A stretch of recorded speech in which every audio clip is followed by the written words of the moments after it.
11 টুকরো করে হত্যা করা হয়েছে সবুজ নামের এক যুবককে। এমন নৃশংস হত্যাকাণ্ড আগে কখনো দেখেনি সাভারের হেমায়েতপুরবাসী।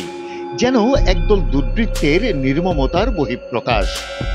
সাভারে সাজ্জাদ হোসেন সবুজ নামের 24 বছর বয়সী এক যুবককে এমনই নৃশংসভাবে 11 টুকরো করে হত্যার ঘটনায় আসামিদের দ্রুত গ্রেফতার করে ফাঁসির দাবিতে মানববন্ধন ও বিক্ষোভ মিছিল করেছেন নিহতের পরিবার, আত্মীয় স্বজন ও এলাকাবাসী।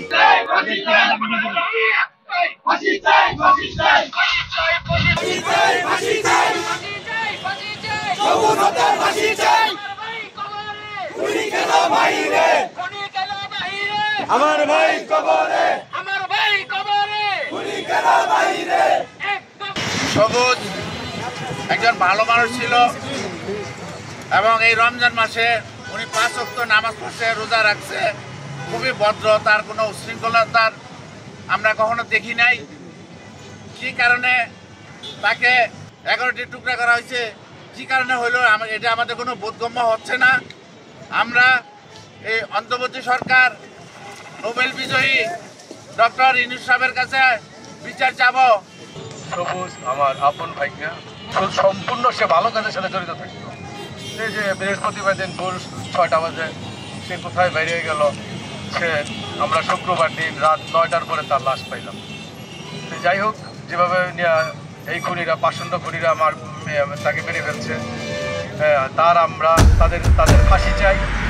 নিহতের আত্মীয়রা জানান, গেল 3 এপ্রিল বৃহস্পতিবার সকাল 6টার দিকে হেমায়েতপুরের যাদুরচর এলাকার ইউসুফ আলীর ছেলে সাজ্জাদ হোসেন সবুজকে মোবাইল ফোনে ডেকে নেয় দুর্বৃত্তরা। পরে তাকে অজ্ঞাত স্থানে নিয়ে 11 টুকরো করে হত্যা করে লাশ কেরানীগঞ্জের সাক্তা ইউনিয়নের একটি এলাকায় এবং মুন্সিগঞ্জের লৌহজং এলাকায় ফেলে যায়। পরে 4 এপ্রিল খবর পেয়ে প্রথমে কেরানীগঞ্জ মডেল থানা পুলিশ ফলের কার্টুনে ভর্তি ওই যুবকের টুকরো করা লাশ উদ্ধার করে। পরে সেই দিনই লৌহজং এলাকা থেকে দেহের আরো টুকরো উদ্ধার করা হয়। টুকরো করা লাশগুলো ময়না তদন্তের জন্য রাজধানীর শহীদ সোহরাওয়ার্দী হাসপাতাল মর্গে প্রেরণ করে পুলিশ। নৃশংস এই হত্যাকাণ্ডের ঘটনায় এলাকায় থমথমে অবস্থা বিরাজ করছে। এই ঘটনার সাথে জড়িতদের চিহ্নিত করে আইনের আওতায় আনার দাবি জানান বিক্ষুব্ধরা। আমার ভাগিনাকে এমন নৃশংসভাবে যে টুকরো টুকরো করে হত্যা করেছে, তার আমরা ফাঁসি চাই। তারা এভাবে নাও মারতে পারতো, মানে আর মা তো কোনোভাবে নিতেই পারতেছে না, একটু পর পর ফিট হয়ে যায়। কি বলবো, আর আমার মুখের ভাষা নেই আর কথা বলা। সবুজ সে গত 3 তারিখ সকাল 6টা 15 বাসা থেকে বের হয়ে যায়। তাকে কেউ না কেউ হয়তো ফোন দিয়ে বাসা থেকে বের করে নিয়ে যায়। তো তারপর থেকে সে সকাল থেকে বাসা থেকে নিখোঁজ। আর ওর মা বাবার ঘুম ভাঙে হলো সকাল 9টা আনুমানিক। তো তারা ঘুম ভেঙে দেখে বাসা থেকে সে ছেলে নাই। তারপরে সারাদিন অপেক্ষা করছে, যেহেতু ছেলেটা ম্যাচুর, স্বাভাবিক ছেলে, অস্বাভাবিক তো কোনো কিছু নাই তার মধ্যে। সে তারপর থেকে বাসা থেকে নিখোঁজ। তারপরে আমরা রাত আনুমানিক 9টা, 9:30, 10টার দিকে সাভার থানায় একটা মিসিং ডায়েরি করি।